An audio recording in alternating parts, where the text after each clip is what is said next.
ఒక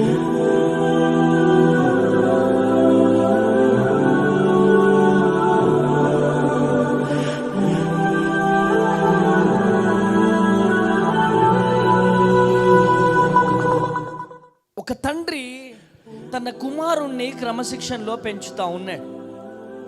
చక్కని కుటుంబం అది. తల్లి, తండ్రి, ఈ బాబు, తనకొక సిస్టర్ ఉన్నారు. చక్కని కుటుంబాన్ని వారు, ఆ చక్కని కుటుంబం అది. ఆ కుటుంబంలో వారి నాన్నగారు మరి ప్రతి విషయంలో కుమారుణ్ణి క్రమశిక్షణగా పెంచేవాడు. ఆ క్రమశిక్షణ కాస్త ఆ కుమారుడికి, మా డాడీ బాగా చాదస్తం చేస్తున్నాడు, మా డాడీ నన్ను చాలా టార్చర్ పెడుతున్నాడని చెప్పి తనకు తానుగా ఊహించుకునేవాడు.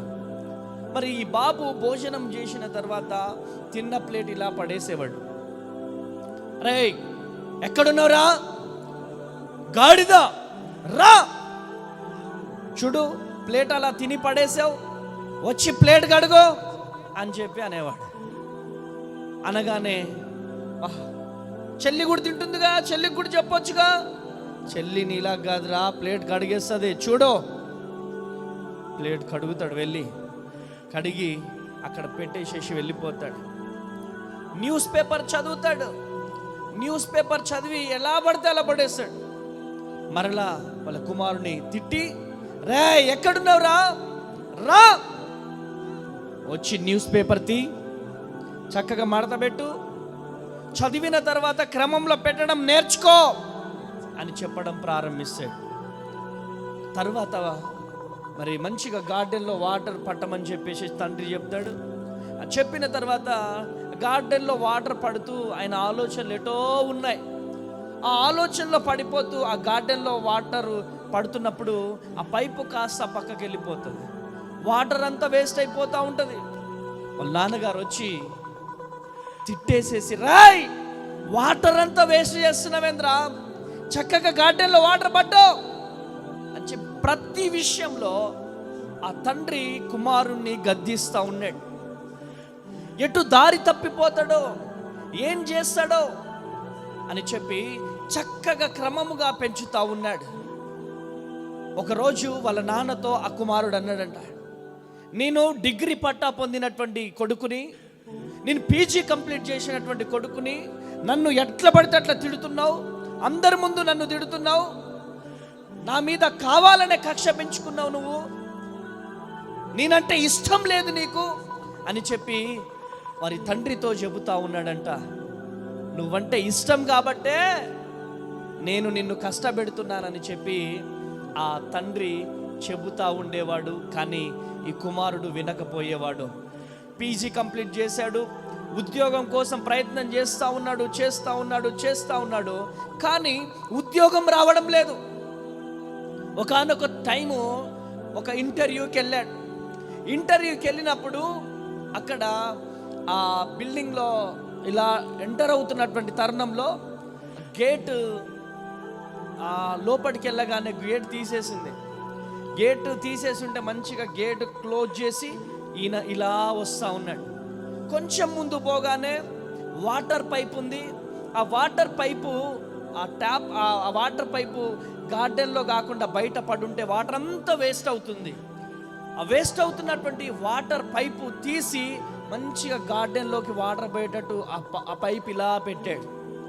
మెట్లెక్కుతూ పైన ఫ్లోర్కి వెళ్తూ ఉన్నటువంటి టైంలో అక్కడికి వెళ్ళి చూస్తూ ఉన్నాడు. అడంతా ఆ చైర్స్ అంతా కూడా అంతా ఆ ఎటోళ్ళు అటు పడేశారు, మంచిగా లైన్లో పెట్టేశాడు. చైర్స్ అన్నీ లైన్లో పెట్టేశాడు. మరి కొంచెం సేపు ఆగిన తర్వాత లోపలికి వెళ్ళాడు. రూమ్లో న్యూస్ పేపర్ చదివినటువంటి ఆ పేపర్స్ అన్నీ కూడా ఎలా పడితే అలా పడేశారు. పడేసినటువంటి పేపర్స్ ఈ బాబు తీసి మడత పెట్టి మంచిగా క్రమశిక్షణగా నీట్గా పెట్టాడు. నీట్గా పెట్టిన తర్వాత ఇలా కూర్చున్నాడు. ఇంకా చాలామంది ఉన్నారు. వారి ఇంటర్వ్యూ అయిపోయినంత వరకు ఉన్నాడు. తన టర్న్ వచ్చేసింది. ఇక తను ఇంటర్వ్యూ లోపలికి వెళ్ళాలి. తన పేరు పిలిచిన తర్వాత వెళ్ళిన తర్వాత ఆ సెలెక్టర్స్ అందరూ కూడా ఈయనతో అంటున్నాడు, యువర్ సెలెక్టెడ్, మీరు సెలెక్ట్ అయిపోయినారని సెకండ్ ఇస్తున్నారు. ఈ బాబు అంటున్నాడు, అదేంటి సార్, నా రెజ్యూమే చూడలే, నా డిగ్రీ సర్టిఫికేట్ చూడలే, నా పీజీ సర్టిఫికేట్ చూడలే, నా 10th సర్టిఫికేట్ చూడలే, నా ఇంటర్ సర్టిఫికేట్ చూడలే, నా మార్క్స్ అసలు చూడలేదు, మీరు నాకు ఏ విధంగా ఉద్యోగం ఇస్తారో అంటే ఆ ఇంటర్వ్యూ తీసుకునేటువంటి వ్యక్తులు చెబుతున్నారు, ఏమనో తెలుసా, నిన్ను ఈ క్యాంపస్ లోపటికి గేట్ ఎంట్రన్స్ నుంచి మేము సీసీ ఫుటేజ్లో చూస్తూ ఉన్నాం. గేటు తెరిచి ఉంటే గేటు వేయడం మేము చూసాం. ఆ వాటర్ ట్యాప్ వేస్ట్ అయిపోతూ ఉంటే ఆ వాటర్ ట్యాప్ గార్డెన్లో మంచిగా నీట్గా పెట్టడం మేము చూసాం. పై ఫ్లోర్కి వచ్చిన తర్వాత చైర్స్ అన్నీ నీట్గా అమర్చడం మేము చూసాం. న్యూస్ పేపర్ ఎలా పడితే అలా చదివి పడేస్తే ఆ న్యూస్ పేపర్ ఏ విధంగా క్రమముగా నీట్గా మడతపెట్టి పక్కకు పెట్టావో మేము చూసాం. అసలు ఈ కంపెనీకి నీకు సంబంధం లేదు, ఈ ఫ్లాట్కి నీకు సంబంధం లేదు. ఏ సంబంధం లేని నీవు సంబంధం లేకుండానే ఇంత మంచి పనులు చేసావంటే మా కంపెనీలో ఉద్యోగము తెచ్చుకుంటే మా కంపెనీ నీ ద్వారా ఎంత లాభాల బాటలో వెళ్తుందో ఊహించగలము మేము. అందుకనే యు ఆర్ సెలెక్టెడ్ అంటున్నారు. గట్టిగా చప్పట్లు కొట్టాలా? ఎస్, గట్టిగా చప్పట్లు కొట్టాలా?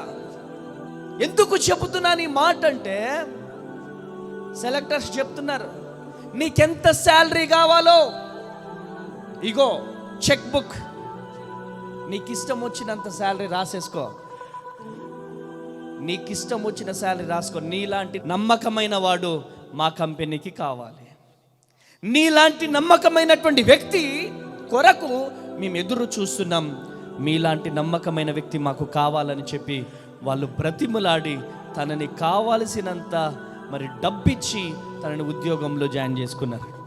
ఇక్కడ ఒక మాట చెప్పదలుచుకున్నా నేను, తను చదివిన తన డిగ్రీ తనకు ఉద్యోగం తీసుకురాలే, తను చదువుకున్న పీజీ తనకు ఉద్యోగం తీసుకురాలే, తను చదువుకున్నటువంటి చదువు తనకు ఉద్యోగం తీసుకురాలే.